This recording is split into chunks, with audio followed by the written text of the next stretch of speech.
people this stupid in the media. I guess it doesn't pay well. Look, I'm sorry. I've lived among people like you for too long, and I don't mean to call you stupid. Maybe you're just pretending to be, but I'm totally against violence. I'm totally against the war in Ukraine, for example, which doubtless you support. And like all dutiful liberals, support more carnage. I don't. I hate mass shootings, actually. Nothing I said, what does it mean to inspire something? My views are not bigoted against any group. They're honest, they're factual. That's not hate, that's reality. And my views derive from my deep concern for Americans, actually. Americans aren't having kids because they can't afford to, and nobody in charge cares. And so that's my position. That doesn't inspire mass shootings. How dare you try to tie me to some lunatic who murdered people? How dare you, actually? Have you ever wondered how the media tries to blame someone for a crime they had absolutely nothing to do with? Well, you're about to see the Playbook live in action. Step 1, find something your target said. Step 2, find a violent, crazy person. Step 3, just pretend the first thing caused the second thing, and it's foolproof plan to ruin someone's reputation, just like that. Yeah, let's see how all that plan works when someone actually decides to fight back for once with some logical arguments. So let's go. Thanks, Tucker. One final question from the press gallery. Kat Wong from AAP. Hi, Tucker. Thank you so much for your address today. So you talked a little bit about immigration, and in the past you've talked about how white Australians, Americans, Europeans are being replaced by non-white immigrants in what is often referred to as the Great Replacement Theory. This is the same... Have I said that whites are being replaced? Well... I don't think I said that. Well, it's been mentioned on your show 4,000 times. And really, when did I say that? On your show. I said whites are being replaced? You have said that before. Really? Yeah. I would challenge you to cite that, because I'm pretty sure I haven't said that. I said native-born Americans are being replaced, including blacks. Native-born Americans. Native-born Americans. And Americans who, like black Americans, have been African Americans, have been in the United States for, in many cases, their families over 400 years. And their concerns are every bit as real and valid and alive to me as the concerns of white people whose families have been there 400 years. So I've never said that whites are being replaced. Not one time. And you can't cite it. Untrue. So we just met, but when our relationship starts with a lie, it makes it tough to be friends. So you've been lying let's about pull my that back. press I'm gallery happy to colleagues all explain what I morning do as well, think. so, well, you actually can't say it because I didn't say it, and I don't believe it. And I'm telling you that to your face, so why don't you just accept me at face value? My concern is that the people who are born in the country are the main responsibility of its leaders. And as noted earlier, when those leaders shift their concern from the people whose responsibility it is to take care of to people around the world to put their priorities above that of their own citizens, that's immoral. And they are being replaced in my country, people who are born in the United States. And the birth rate tells the whole story. They are not at replacement rate. And so the US population is growing because we're importing people from other countries. And my view is that happy people have children, and a functioning economy allows them to do that. And we don't have that. And so you need to fix the economy and fix the culture and make it so that people who want to have kids can. You don't just go for the quick sugar fix of importing new people. Like, that's my position. And if you think that's racist, that's your problem. I never called you a racist. But of course you are suggesting, and I must say one of the reasons people don't like people like you in the media is that you never say exactly what you mean. Your slurs are all by implication, and you're about to tell me the Great Replacement Theory is racist or anti-Semitic, whatever. I've said what I've said to you right now like 100 times in public. I hope to, if I live long enough, say it 100 more times. I think it's completely honest and real, not racist or scary. It's factually true. It's not a theory, it's a fact. And the whole point of your question was to be like, you're a scary racist. Well, I haven't And my response is, no, I'm not. Okay, well, how about no more lying in your questions, and then I'll answer it. Okay, well, this is the same theory, or as you say, idea, that has inspired the New York Buffalo shooting where 11 black Americans were killed. Two white Americans were killed. Like, and it's also inspired... it's not, first of all... It's inspired one of the worst Australian guns How do they of all get time people to this shoot stupid in the media? I guess it doesn't pay well. Look, I'm sorry. I've lived among people like you for too long, and I don't mean to call you stupid. Maybe you're just pretending to be, but I'm totally against violence. I'm totally against the war in Ukraine, for example, which doubtless you support. And like all dutiful liberals, support more carnage. I don't. I hate mass shootings, actually. Nothing I said, what does it mean to inspire something? My views are not bigoted against any group. They're honest, they're factual. That's not hate, that's reality. And my views derive from my deep concern for Americans, actually. Americans aren't having kids because they can't afford to, and nobody in charge cares. And so that's my position. That doesn't inspire mass shootings. How dare you try to tie me to some lunatic who murdered people? How dare you, actually? And in fact, I mean, do you know what I mean? I'd be like, Hitler wore those shoes. A lot of people are saying that you're like Hitler. Can you explain those shoes? Hitler wore exactly the same shoes, and you're like, I've got nothing to do with Hitler. Well, that's how I feel about your absurd, disingenuous question. Right, so therefore you support gun control? What? I thought it couldn't get dumber, but it did. No, I don't support disarming law-abiding people so they can't defend themselves. So the government has a monopoly on violence? I don't think so. First of all, in my country, that's illegal, as you know. But moreover, it should be illegal in every country. A sovereign person has the right to defend himself and his family. Period.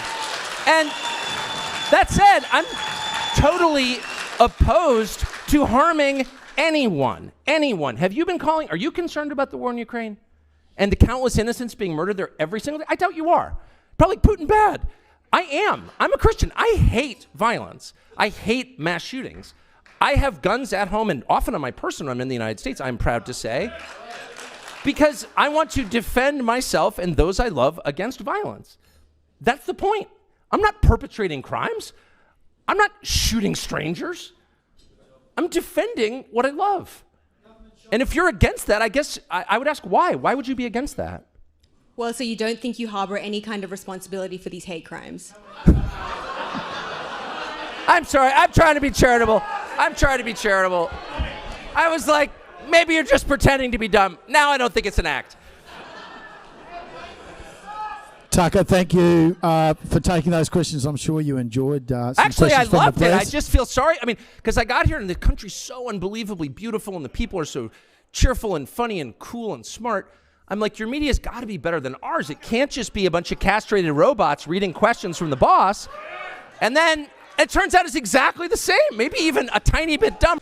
So what we saw wasn't just an interview, it was more of a planned ambush. The journalist Kat Wong didn't show up with questions, she showed up with an entire script, painted to design Tucker Carlson as a monster, but she made one very huge mistake. She picked someone that is very alert and is an expert at taking these attacks apart piece by piece, and this whole exchange shows how masterclass it is and how to deal with a dishonest media hit job.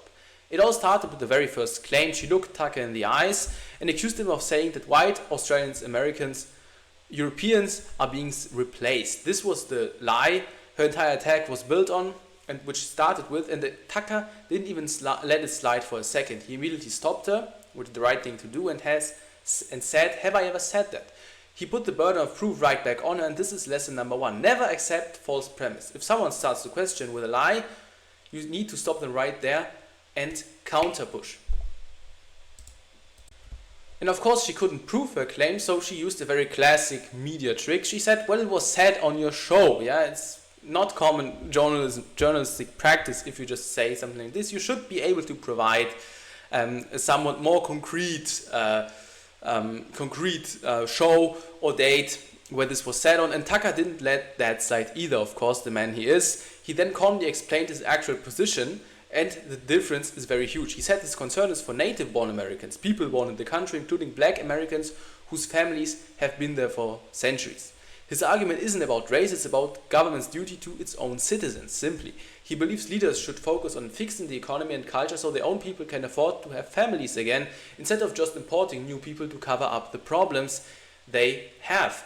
It's a pro-citizen argument, but the journalist completely ignored it because it didn't fit in a pre-written script she came with in the first place. So basically her first trap has failed, and she moved on to the lowest and most disgusting tactic in the book, blaming him for mass murder. She tries to link his ideas to horrific shootings in Buffalo and Christchurch. This is where you see Tucker's frustration now turn to a genuine anger, and he was right to be angry. The idea that someone's words are responsible for a killer's evil actions is a poisonous lie used to silence people. His Hitler wore shoes analogy was the perfect way to show how ridiculous her logic is. He basically said, if a bad guy does something, does that make the things itself bad. Of course not. The person who commits the crime is responsible for the crime. Period. To suggest otherwise is just a slimy way to shut down any conversation you don't like by calling your opponent dangerous. So of course her trap failed, and then she moved on to the lowest and most disgusting tactic of them all. She linked him to mass murder. She tried to link him to the horrific shootings in Buffalo and the Christchurch. And this is where you see Tucker's frustration turn to genuine anger. And he was very right to be angry, because the idea that someone's words are responsible for a killer's evil actions is a poisonous lie used to silence people. And that's not okay. His Hitler wore shoes analogy was the very perfect way to show how ridiculous her logic is. He basically said, if a bad guy does something, that doesn't make the thing itself bad. And of course not. He's right. The person who commits the crime is solely responsible for it. Period. There's nothing even to discuss. To suggest otherwise is just a slimy way to shut down any conversation you don't like by calling your opponent dangerous.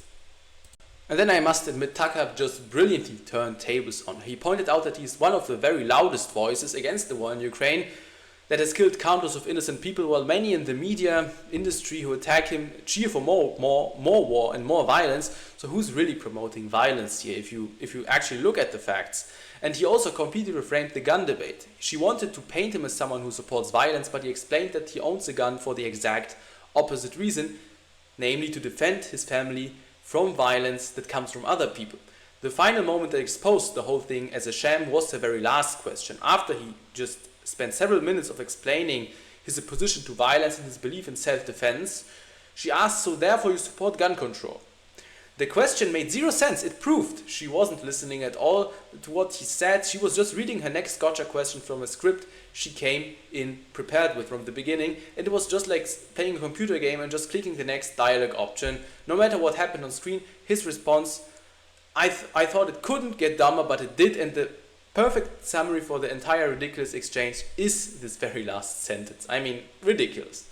This wasn't a debate between two equals, to summarize this. This was one person using logic, facts and reason against another person who only came with a list of smears from the beginning. And Tucker Carlson won the exchange because he refused to play the dirty game she wanted him to play, and he called out the lies, exposed the faulty logic, and showed everyone watching what a real honest argument looks like. It was a very beautiful demolition of this farce.